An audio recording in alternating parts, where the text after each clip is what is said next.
Hello, I'm Mike Ryan, and welcome to The Narrative.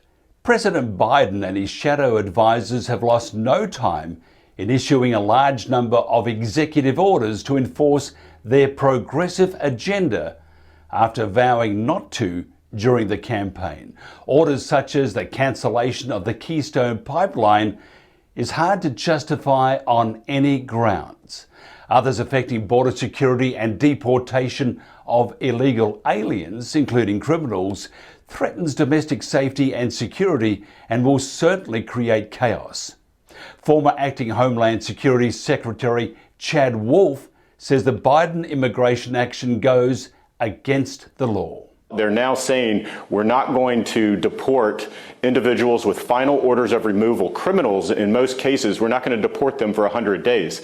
That is concerning. They've gone through their due process. They've gone to an immigration judge in some cases, and they have that final order of removal. And what the Biden administration is saying is we are not going to deport them because we're going to focus on other things. And again, very, very concerning. They're moving resources to the border to process immigration, to process asylum claims.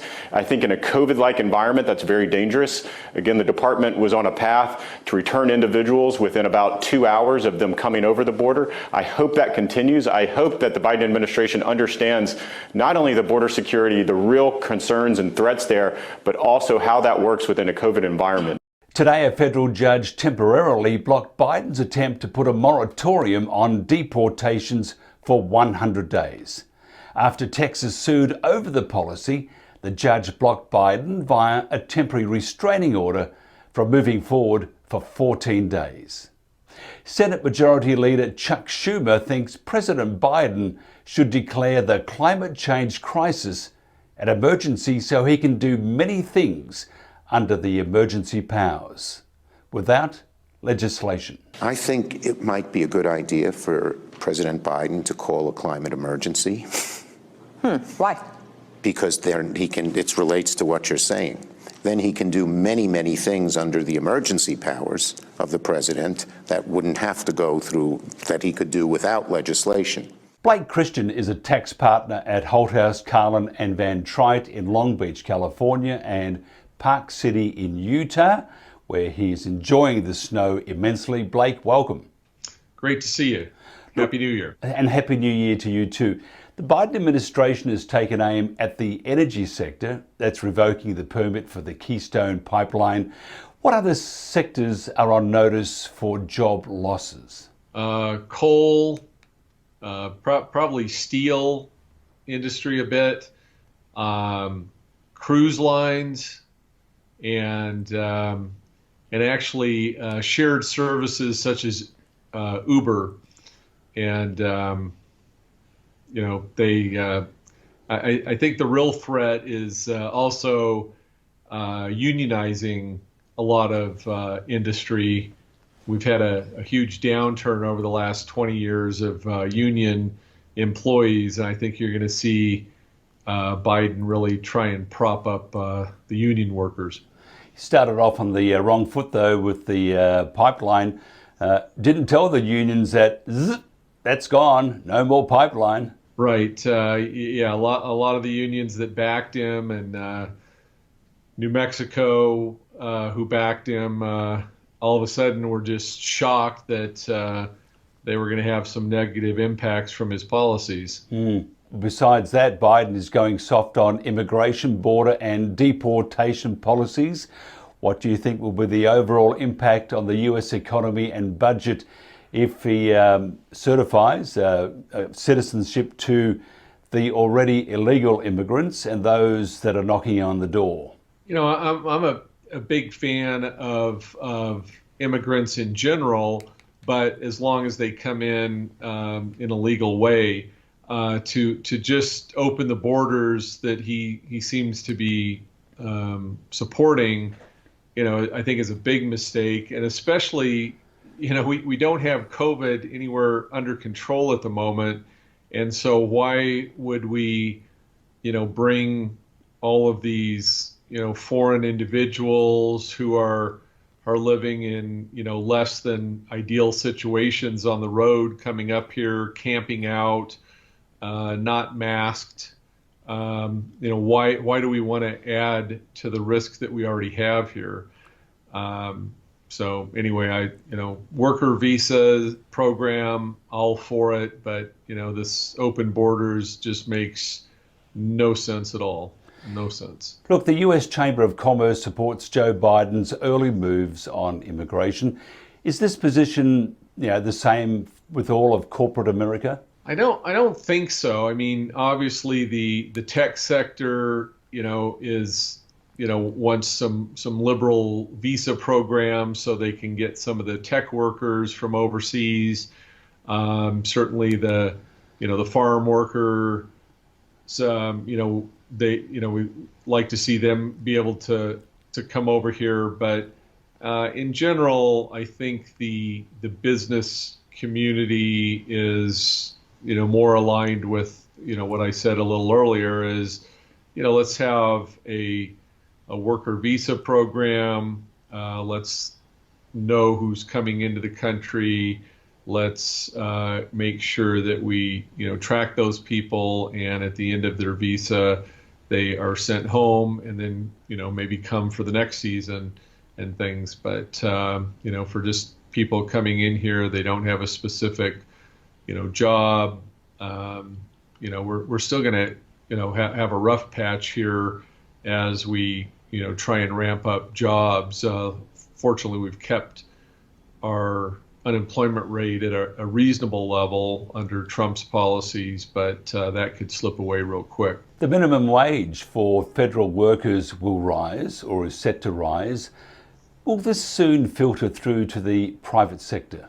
Oh yeah, I mean there's pushes on in a lot of states. California, all the blue states are pushing for $15 minimum wage, and part of the problem with that is they don't really regionalize it. So somebody in Los Angeles or Orange County, California, or New York City, arguably maybe $15 isn't enough, but you don't necessarily need a $15 an hour rate in Des Moines, Iowa, or New Mexico. So there's just no geographic differentiation between what a living wage is. So it's not really solving the problem, and will just create more inflation. Has there been any other announcements on new taxes and taxes generally? Not since he's taken office, but he was pretty straightforward that he would pretty much undo all of the 2017 Tax Act that came in under Trump, and so we would have a 39.6% maximum individual rate, and then for investment income there's another 3.8% for people making more than 400,000, and then on top of that you have state income tax, and capital gains is the biggest worry, where he's threatening to increase long-term capital gain rates on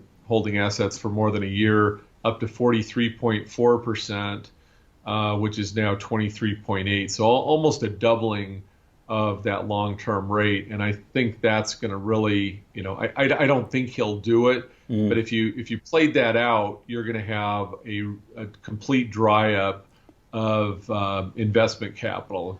People aren't going to put their money at risk to get about a 50, to retain 50 cents on the dollar of their return on that investment. I suppose that's a price to pay if you're going to become Dr. Do-Gooder.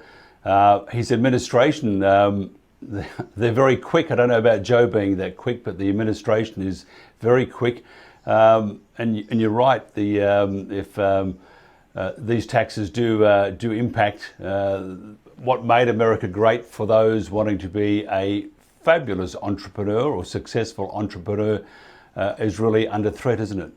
Yeah, absolutely. And people will, if they're not going to get the right after-tax return, they're going to either invest that money into a foreign country, or they're going to just sit that money on the sidelines and put it in, tax-free bonds for a few years until a change of administration. How important are facilities such as opportunity zones, and is this facility good for investors in the current climate? Well, actually, if you think through it, in a higher tax environment, it's to your advantage. So let's say Biden pumps the long-term capital gain rate up to 43.4%. If I had that large of a capital gain rate in 2021, I'm going to throw my money into an opportunity zone fund. I'm going to make a long-term investment, and that gain is deferred until at least 2026 right now.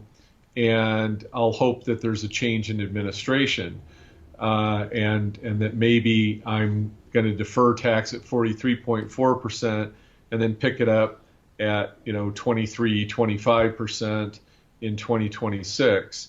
And then if I hold that investment for a full 10 years and get tax-free treatment under the federal rules and most states, that tax-free treatment is a lot more beneficial in a high-rate environment. If somebody wants to find out more about opportunity zones or just to have a bit of a conflab with Blake Christian, how will they do that? So best way is our website is hcvt.com, and I'll give you my phone number, 562-305-8050. Blake Christian from Holthouse, Carlin and Van Trite in Park City and in Long Beach spreads himself well apart. Thank you very much. Thank you so much. And finally, we're wondering who Chuck Schumer really is. After many hours, in fact many days, and a lot of hard work, we've uncovered the truth. Now this is the real Chuck Schumer. This is not fun and games. This is facing life in its bitter reality. You see, the time has come for me to depart. Time to depart. Never a truer word has been said in jest. For The Narrative, I'm Mike Ryan.